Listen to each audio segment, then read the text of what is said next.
Hi, it's Marcus Cole with the West Virginia Soccer Association. This is the WVSA vlog, the April 2022 episode. And with us is Dave Laraba, Executive Director of the West Virginia Soccer Association. Dave, we had a couple of big events that just recently happened last month and kind of wanted to talk a little bit about them and see exactly what happened during them. First one was our annual general meeting, which is our big meeting where everyone gets together. We discuss issues, to have elections and things along that lines. Can you just give us a recap of what happened during this year's AGM?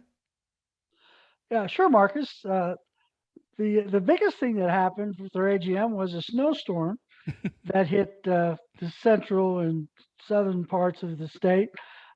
Actually, we were in Huntington, and we didn't get more than a dusting, but people from Ripley and from Charleston, had 8 to 10 inches, and so we had a little bit of logistical juggling to do to make sure we had a quorum. But we had some people on Zoom, and we ended up having enough people to have the meeting.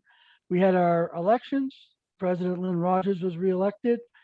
Uh, Vice President of Youth Joe Pepe was reelected.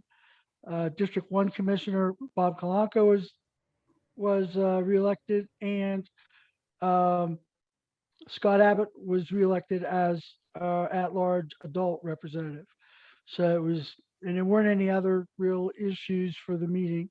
So it was pretty quick once we got going. Excellent. The other big event that we had going on that weekend was the WVSA Hall of Fame ceremony. We had four inductees, actually five inductees this year going in.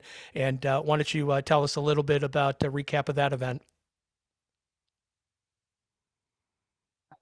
Um, I'm having trouble with my audio here. Sorry. Oh, you're fine. We Uh, can hear you. the Hall of Fame and Awards Gala is something that Marcus, you make happen, and it was a good event. We were sold out with 20 tables sold. Again, the weather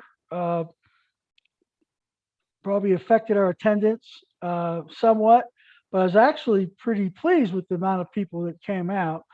And it was a good evening.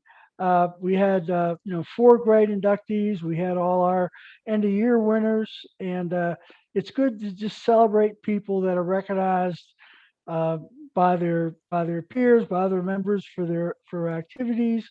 And we did special recognition for our two national champion collegiate soccer teams, the men's teams from Marshall and University of Charleston, and we recognized our three teams that won regional President's Cup last year, two of which went on to the national. So that's the kind of fun part. And then the Hall of Fame itself, um, it was bittersweet because on Thursday of that week, Gavin Donaldson, longtime 31-year men's soccer coach at West Virginia Wesleyan, passed away, and we had known he was ill, and he was hoping that he would be able to be there. And just earlier in the week, we had found out he wasn't going to be able to come, and then he passed away on Thursday. So it was kind of sad a little bit, for that to have happened so close to the event. And but we were still able to celebrate. There was a good table of folks from Wesleyan there, and I'm a Wesleyan alum, so we were able to celebrate Gavin. And then we had Joe Pepe, who we just mentioned as being reelected. Joe Pepe was recognized for his years of service, and we had Kitty Chandler, a longtime volunteer with Elk River Soccer and with KVSL, who had passed away a few years ago, and we recognized her, and that was good. She had her family there, her daughter accepted for her and talked about her, so that was a good deal.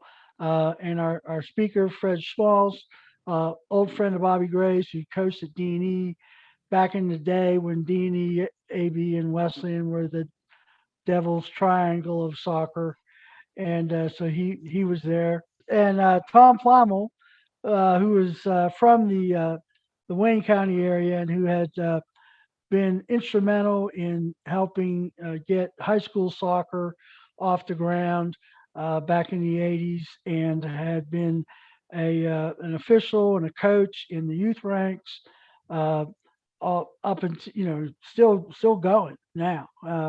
But one of the people back in the 70s and 80s that got soccer going, and you learn stuff at these Hall of Fames, and something that I think I know a lot of stuff about everybody, but I didn't know until it was talked about by his brother Bob that Tom had got into soccer on a foreign exchange trip when he was going to school overseas, and came back turned on to soccer, and so that was interesting. I had not heard that before. So that's it was a good night, good food, and actually to our surprise, because this is our was our seventh year and it never happened before, we finished about 15 minutes ahead of schedule, and so I know Marcus, that made you scramble to make sure we had the post reception up and running in time, but it was a good fun night. Yeah, and I can't agree more about you learn so much about this. I mean, I'm not from this area, so I learn every single year more about soccer in the state of West Virginia, and I think that's one of the great things about the Hall of Fame. So wonderful, wonderful weekend held in Huntington at the DoubleTree by Hilton in downtown Huntington, and we look forward to next year's event. Dave, thanks so much for coming on the vlog today. Appreciate it. Oh, no problem. I'm glad I could finally get on here.